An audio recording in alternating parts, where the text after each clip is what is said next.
Hi there, everybody. It's Kristin Binford. I own a wedding venue actually in the Midwest. We host over 100 weddings a year. And I have served as a business coach to hundreds of wedding venue owners across North America. I always tell folks it's really fun to see our team build such a successful business, but honestly, it's even more fun to see our team help other wedding venue owners grow their business too. So if you're new here, welcome. You can find out lots of things about how we serve and support venue owners at kristinbinford.com.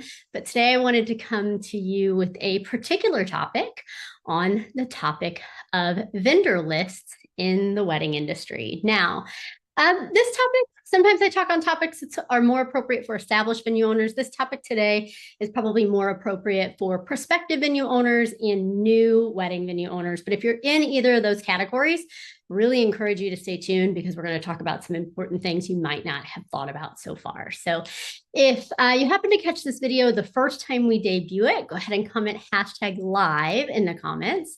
If you happen to catch it later, go ahead and comment #replay. All right, my friends, now we're going to dive in on the topic of vendor lists. What do I mean by the vendor list? So as a wedding venue owner, couples often book us first.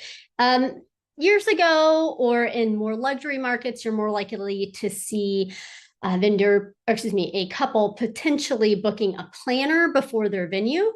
But in most markets and most price points today, you're very likely to see the couple book the venue first. Now, because we are reaching out and establishing booking tours and creating relationships and having booked clients kind of first in the order of operations for couples, it's pretty common for couples to want to know, who do you like to work with? Or who should I choose for all of the other categories of things that we need to plan and to execute our wedding day? So the few things that I'm going to share with you today are probably there'll probably be a few surprises in here. So first off, I just want to say that because couples are touring with you, they're creating a personal relationship with you, and they're investing usually thousands of dollars with you, you've likely built some level of trust with that couple. And I say that because we need to cherish that trust, and we need to know that as a venue owner, our referrals carry a lot more weight because they trust us, right? Because they're looking to us, looking for wedding pros who have worked at our place in the past. So I just want to start off by saying, be careful. I see sometimes new venue owners kind of rushing to build this like preferred list or this referral list. And I would just say, be careful, be slow, be intentional with building that list, because it is so much easier to put someone on your list than it is to take them off your list, right? And of course, you hope that every wedding pro that you ever have contact with holds up their end of the bargain, is a fantastic service provider to your couples, and their kind of methodology and the way they work fits with you. But the truth is, that's not always going to be the case. And from time to time, you're probably going to need to make a change on your vendor list, and that's just far less comfortable than it is adding someone to your list. So I would say add slowly, because it's much easier to put someone on the list than take them off. With that being said, you can also look at having kind of a pocket list of referrals. I see some venues choose to do this for the entirety of their business, and some choose to do it early in their business and then kind of go public with their list later. There's not really a right or a wrong. I can make an argument both ways. But when you're new, there can be some value in keeping a pocket list of referrals so that you know who you are introducing or referring to couples, but that list isn't public, so that it's not as obvious if you're making kind of changes or need to make changes to that list over time. And I do want to say, be mindful that wedding pros are very likely to come to you and say, like, how do I be added to your list? Our rule about our list is it's kind of like Fight Club. First rule of Fight Club is you don't talk about Fight Club. The first rule of our vendor list or our referral list is you don't ask to be on our referral list.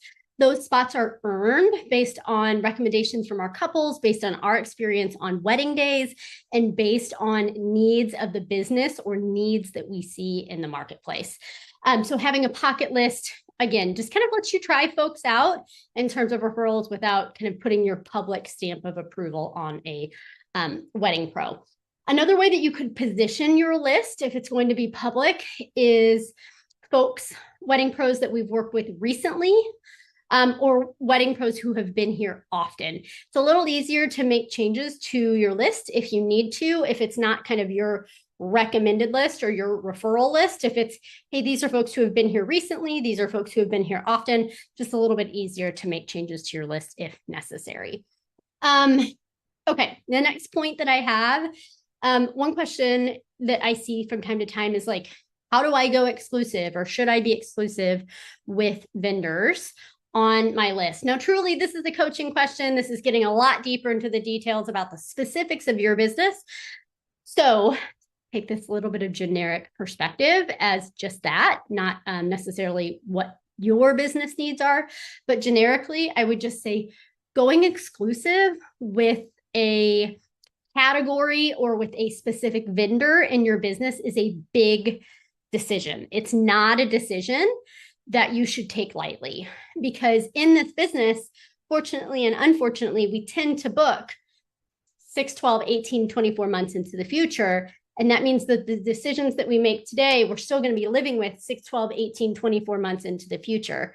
So the decision to go exclusive, if you go truly exclusive, like one vendor exclusive, and you're not that vendor, you've got to be super mindful of who you're hitching your wagon to, because your reviews, your client experience is going to be very much reliant on how that one vendor performs. For example, if it's one outside caterer, one bar service, one DJ, when couples don't have choice, it's a very big reflection, of your business. So keep that in mind.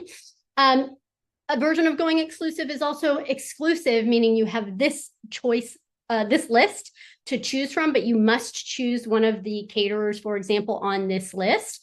There's still pros and cons to that. There are ideal clients who really fight against exclusive lists. There are ideal clients who love that you made it easier because you've already narrowed it down. So again, it's a big decision, but just keep in mind, it's one that you're not going to see the output of for 6, 12, 18, 24 months. And then once couples already booked with that vendor, my next point here is write the divorce before you get married. So particularly for any type of exclusive relationship, it's easy to get into those relationships. And everything sounds hunky-dory and fine on the front end when everybody's on their best behavior.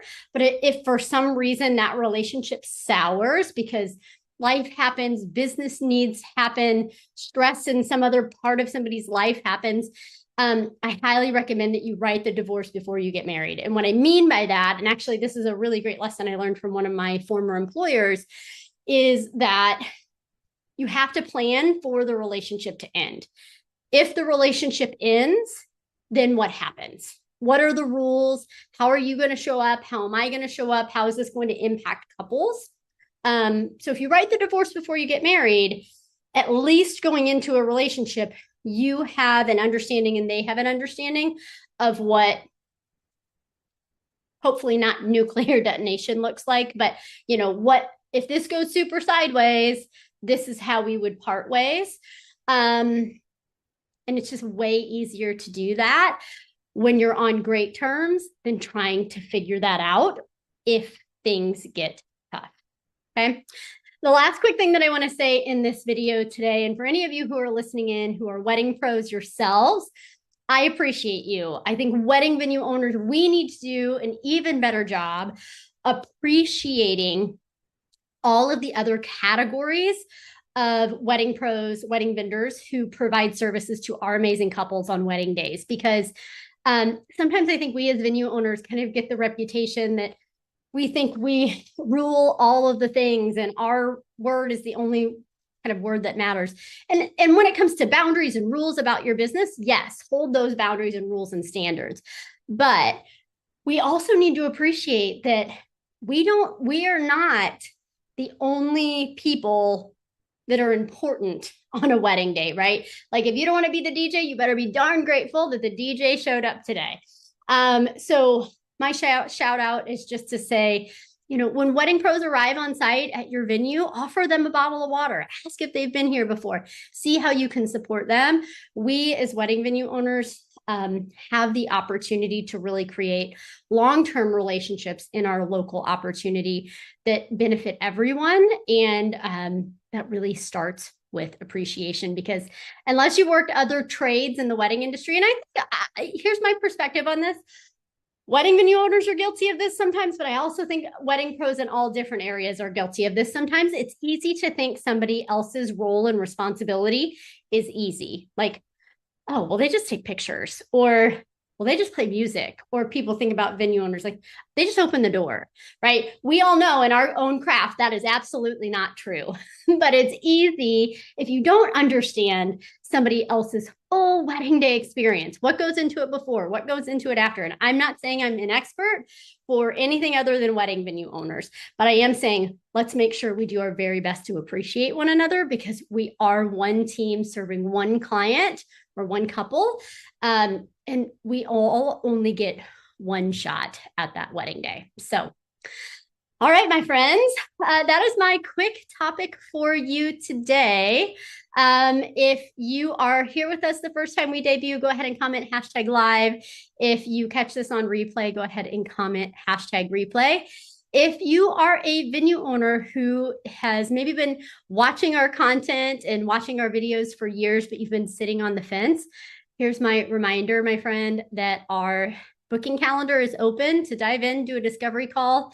We'll talk about what's working in your business, what's not working in your business, what you really want, and what's getting in the way to getting there. If we can help you, we'll show you how. If we think something else is better, we'll gladly refer you out to someone we think is a better fit.